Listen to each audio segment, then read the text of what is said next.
Halo Enjoyers, bagaimana kabarnya? Kembali lagi bersama saya Thor. Gimana? Sehat? Sudah lama saya tidak upload. Kali ini saya akan merangkum film The Equalizer. Film yang menceritakan seorang pria parubaya yang hidup sebatang kara. Diketahui pria ini bukan pria sembarangan karena ia mantan agen rahasia elit, di mana ia memilih untuk menjadi pria biasa sampai pada akhirnya ia melihat sebuah kekejaman suatu kelompok yang merupakan kelompok mafia Rusia, sehingga ia merasa harus membereskan semua kekejaman yang terjadi. Akankah ia berhasil atau tidak? Daripada banyak bacot, langsung saja pasang handsfree, dengarkan dan enjoy.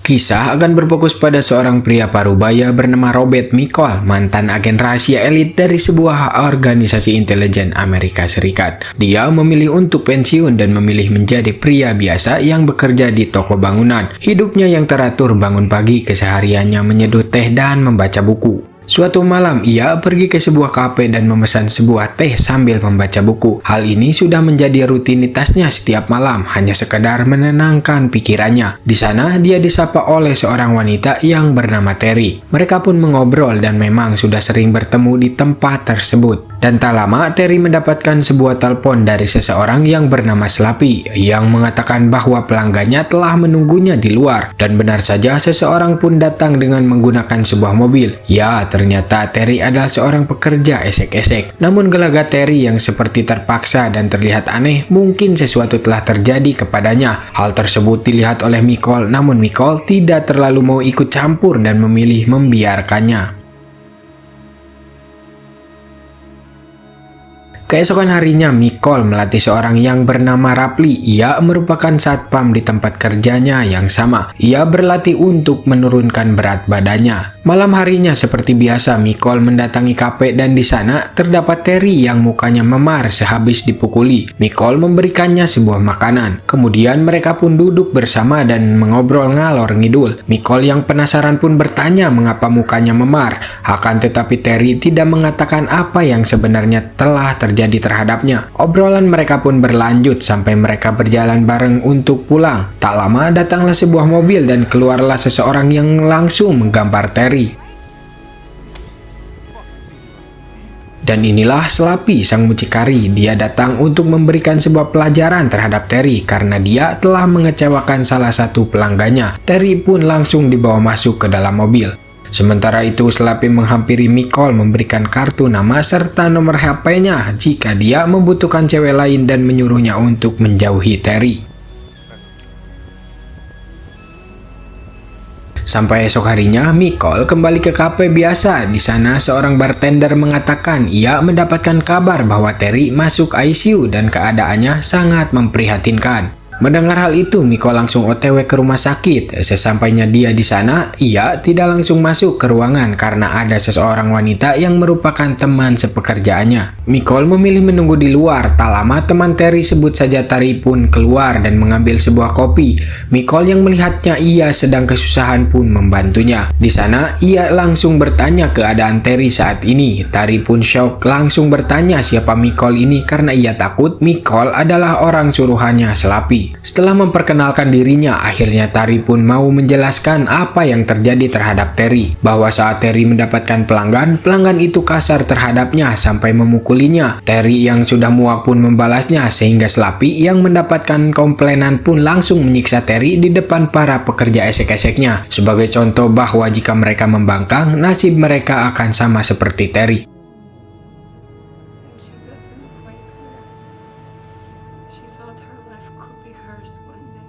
Beralih ke Slappy yang kini sedang berada di kediamannya dan tak lama Michael pun datang menghampirinya. Kedatangan Michael ke sana untuk menebus Terry. Michael memberikan uang sejumlah $9.800 untuk menukar dengan kebebasannya Terry. Akan tetapi Slappy menolaknya karena Terry bisa menghasilkan banyak lebih dari yang diberikan Michael. Sehingga Slappy yang merasa terhina pun menyuruhnya untuk pergi saja. Dikira akan pergi begitu saja, Slappy sudah salah besar karena Michael tidak suka kemauan kemauannya itu ditolak pun langsung mengunci ruangan tersebut. Lalu Micol mengamati sekitar mulai dari gelas yang dipegang Slappy, pistol dan pisau yang dipegang anak buahnya, dan benda tajam yang berada di ruangan tersebut. Lalu ia memperkirakan waktu 16 detik untuk membereskannya, sehingga inilah yang terjadi.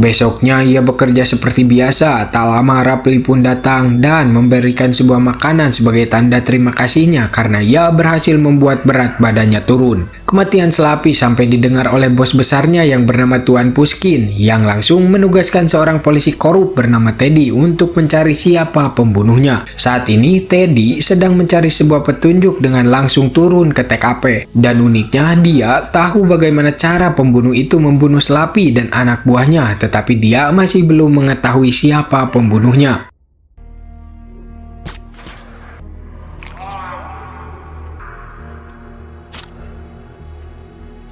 Besoknya, Teddy diberitai oleh bos Pushkin bahwa para saingan bisnisnya tidak ada yang terlibat. Dari sini Teddy menyimpulkan bahwa pelaku pembunuhannya bukan dari kalangan bisnis, melainkan dari hal lain. Beralih ke Micol yang menanyakan kenapa Rapley tidak hadir kerja untuk mengikuti tes security-nya. Di sana seseorang menjawab bahwa Rapley sedang terkena musibah. Mendengar hal itu, Micol pun langsung ke sana. Sesampainya di sana, ia menanyai Rapley apa yang terjadi terhadapnya. Ternyata toko ibunya Rapley kebakaran yang membuatnya harus melewati tes security-nya.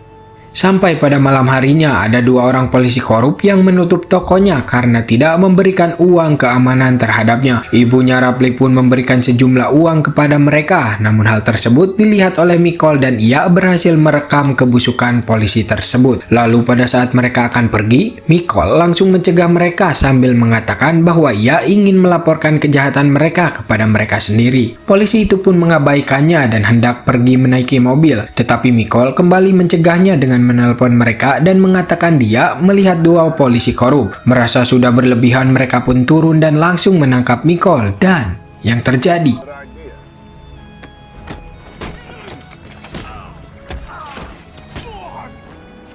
ya, polisi itu pun dibuat tak berdaya dan mereka disuruh untuk mengembalikan uang yang telah mereka ambil dari ibunya Rapley karena jika tidak, Micol akan menyebar video saat mereka memalak tadi. Ya, besoknya mereka pun mengembalikan uang tersebut. Sementara itu Teddy mengunjungi rumah Tari karena ia telah mencurigai Tari. Di sana ia mulai menginterogasinya mengenai kedekatannya dengan Terry. Di sana Teddy mengatakan bahwa ia baru saja mengunjungi rumah sakit. Kemudian dia menanyakan apakah ada orang lain yang mengunjungi Terry di rumah sakit. Tari pun mengatakan bahwa ada seorang pria baik dengan ciri-ciri mohon maaf berkulit hitam, namun dia tidak mengetahui nama orang itu. Bukannya berterima kasih sudah diberikan informasi, Teddy malah mendengkek Terry hingga dia kehabisan napas dan akhirnya mati saat itu juga.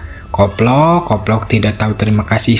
Setelah itu Teddy berhasil menemukan sebuah bukti dari CCTV yang memperlihatkan Micol masuk ke kediamannya Slappy. Sementara Micol sendiri sekarang sedang bekerja seperti biasanya. Tak lama ada seseorang yang menodongkan sebuah pistol kepada seorang kasir dan menyuruhnya untuk memasukkan semua uang yang berada di dalam laci karena jika tidak ia akan membunuhnya. Dengan tenang Micol memberikan semua uang di laci, juga memberikan cincin emas milik si kasir kepadanya. Dan seperti biasa, Micol mengamati orang itu dan keadaan sekitar. Entah untuk apa, yang jelas saat si penodong keluar dan kabur menaiki mobil, Micol mengikutinya dan mengamati si penodong dan mobil tersebut. Setelah menenangkan si kasir, Micol pergi ke belakang lalu mengambil sebuah palu, entah mau diapakan palu tersebut. Yang jelas tidak ada adegan yang memperlihatkan Micol, tapi mungkin saja dia akan menghampiri si penodong untuk mengambil kembali uang dan cincin yang telah mereka ambil.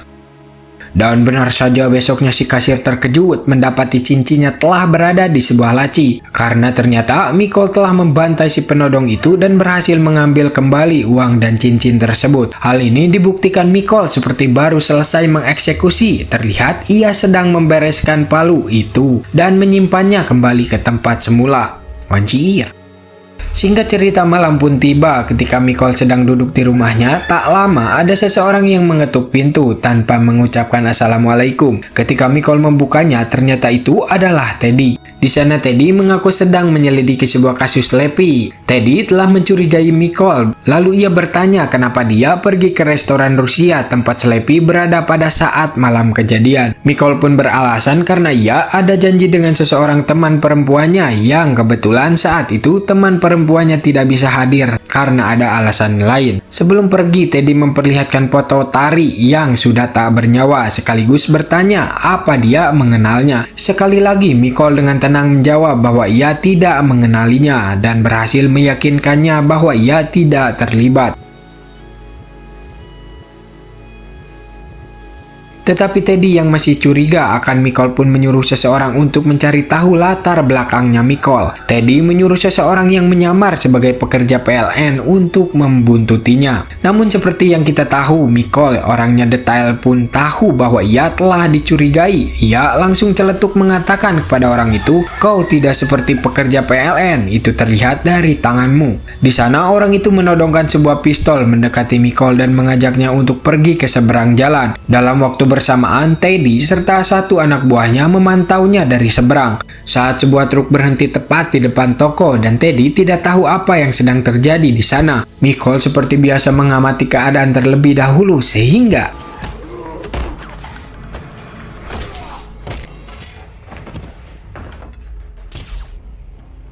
lalu ia berjalan keluar sambil memotret Teddy yang sedang di dalam mobil sehingga Teddy dan kawan-kawan mengikutinya.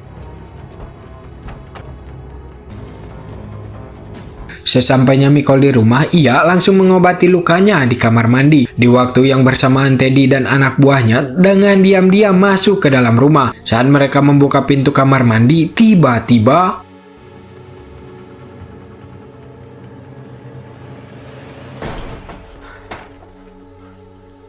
ya, tidak ada Micol di sana karena ternyata Teddy masuk ke dalam rumah yang salah. Dan saat ini Micol sedang berada di kamarnya sambil memantau Teddy dan anak buahnya dari CCTV.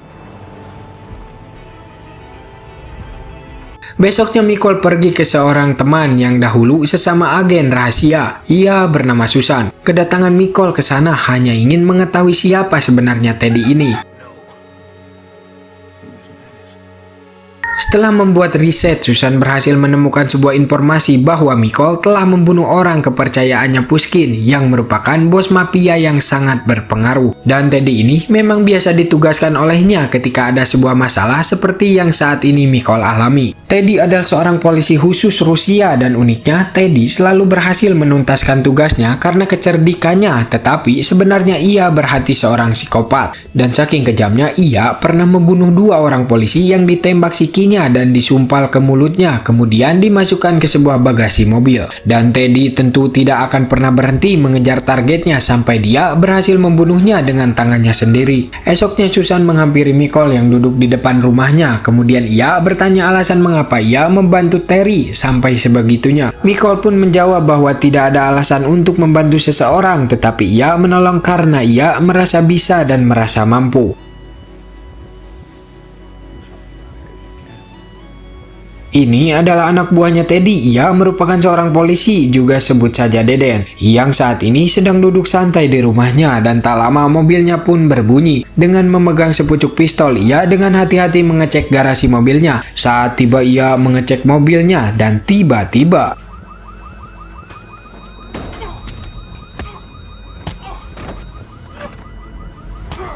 ya, Micol telah berada di sana dan berhasil membogemnya. Kemudian ia menguncinya di dalam mobil yang telah disimpan sebuah selang serta tabung gas di sana. Kemudian Micol duduk santai lalu menutup kaca mobilnya dan membuka sebuah selang gas sehingga Deden kesulitan untuk bernapas. Lalu Mikol membuka kembali kaca mobil, kemudian ia bertanya semua tentang Pushkin. Karena ia enggan berbicara dan lagi, Mikol menutup kembali kaca mobilnya. Karena sudah merasa tersiksa dan takut mati dengan meninggalkan hutang pinjol yang masih numpuk, Deden pun mau tidak mau akan menuruti semua keinginan Mikol.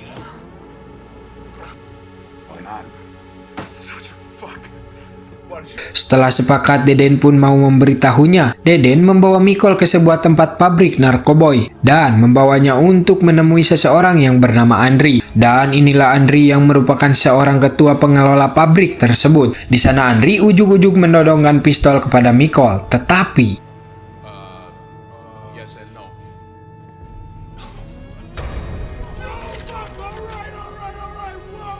kemudian Mikol menyuruh Andri untuk menyuruh anak buahnya menjatuhkan senjata mereka. Setelah itu, uang-uang yang berada di tempat tersebut Mikol bagikan ke semua pekerja yang berada di sana karena tempat ini akan segera ditutup. Dan tak lama, polisi pun datang dan menangkap semua yang terlibat termasuk si Deden ini.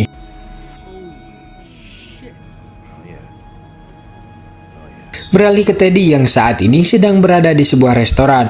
Dan tak lama Mikol pun menghampirinya ujug-ujug menyuruhnya untuk menyuruh bosnya Pushkin untuk menutup semua operasi ilegalnya saat itu juga. Teddy yang merasa lebih jago pun mengatakan bahwa Mikol bukanlah siapa-siapa yang harus dimusnahkan. Kemudian Mikol menceritakan latar belakangnya bahwa ia dulunya adalah seseorang yang kejam. Dia membunuh kedua orang tua angkatnya hanya karena takut suatu saat orang tuanya sadar bahwa mengangkatnya menjadi seorang anak adalah sebuah kesalahan besar. Lalu ia mengatakan bahwa dulu ia sudah berjanji takkan membunuh orang lagi. Akan tetapi ia membuat sebuah pengecualian jika seseorang itu seperti si Teddy ini. Sebelum pergi ia mengatakan, "Bunuhlah aku jika kau mampu, wahai Teddy." Sesampainya di rumah, Mikol mengecek sebuah flash disk yang telah ia ambil dari pabrik kemarin. Di sana ia menemukan sebuah mutasi uang yang dikirim dengan jumlah yang sangat tidak main-main. Bukan cuma itu, dia menemukan sebuah data-data kejahatan yang dilakukan oleh Pushkin. Dan semua bukti tersebut ia berikan kepada pihak yang berwenang. Dan ia juga berhasil menemukan sebuah kapal yang merupakan sebuah tempat penyimpanan barang-barang berharga. Yang membuat Mikol langsung pergi ke sana dan menghancurkan kapal tersebut.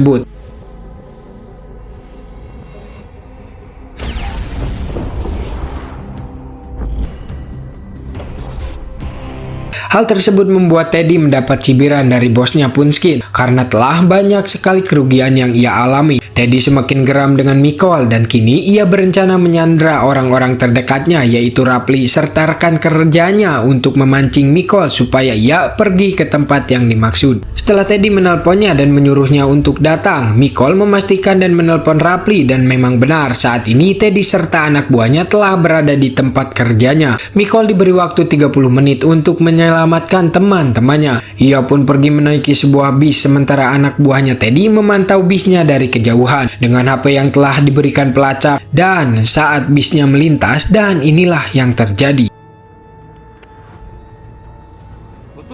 Ya, bis itu ternyata sudah kosong karena dengan cerdiknya Mikol ia menyimpan HP-nya di bis sementara ia entah berada di mana sekarang. Saat Teddy geram dan menyuruh anak buahnya untuk membunuh satu orang rekan kerjanya Mikol, tiba-tiba speaker pun menyala dengan sendirinya. Lalu seseorang anak buah menyeret Rapli untuk mematikan speaker tersebut. Saat dia akan mematikannya, si anak buah melihat CCTV. Mikol tepat berada di belakangnya. Saat ia menoleh ke belakang, Mikol sudah tidak ada di sana. Si anak buah pun langsung mencarinya dan tiba-tiba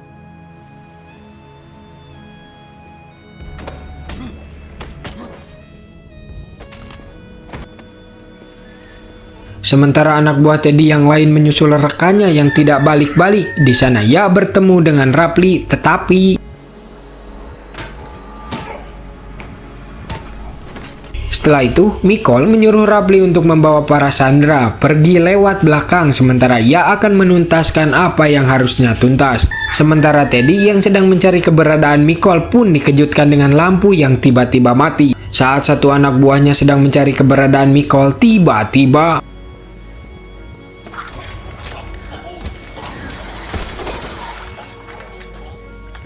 Mikol dengan cerdik memanfaatkan semua yang berada di sana dan berhasil membunuh satu persatu anak buahnya Teddy dengan brutal.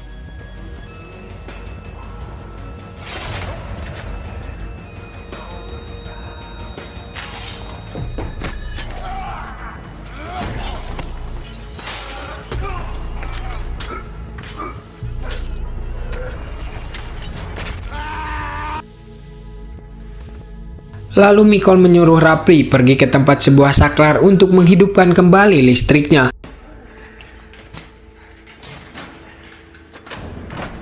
Saat listrik kembali menyala, tiba-tiba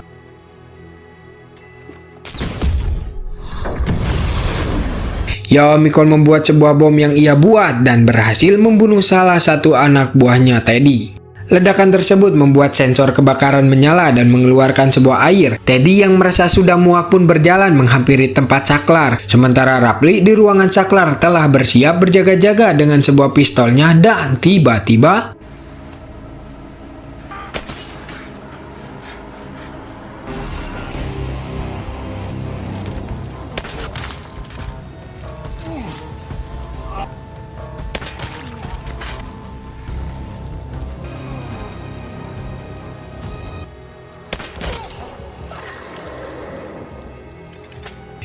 tanpa ampun dan tanpa rasa belas kasih, Micol langsung menembak dan langsung membunuhnya tanpa ada perlawanan sedikit pun. Sampai si koplok Teddy modar saat itu juga. Kukira dia kuat, ternyata sangat mudah sekali Micol membunuhnya.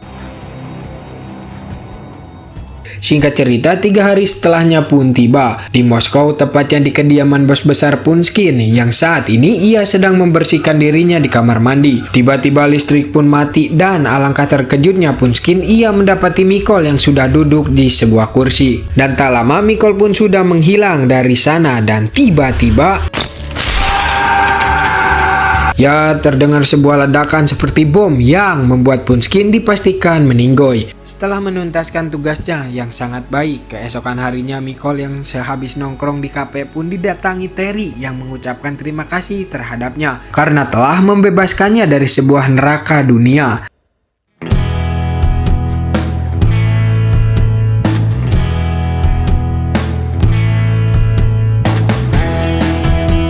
Dan film pun tamat. Pesan yang bisa kita ambil dari film ini adalah jangan membantu orang atas dasar pujian, tapi bantulah seseorang karena kau merasa mampu dan bisa. Terima kasih, saya Thor pamit. Semoga kalian suka. Jangan lupa like dan subscribe. Bye-bye.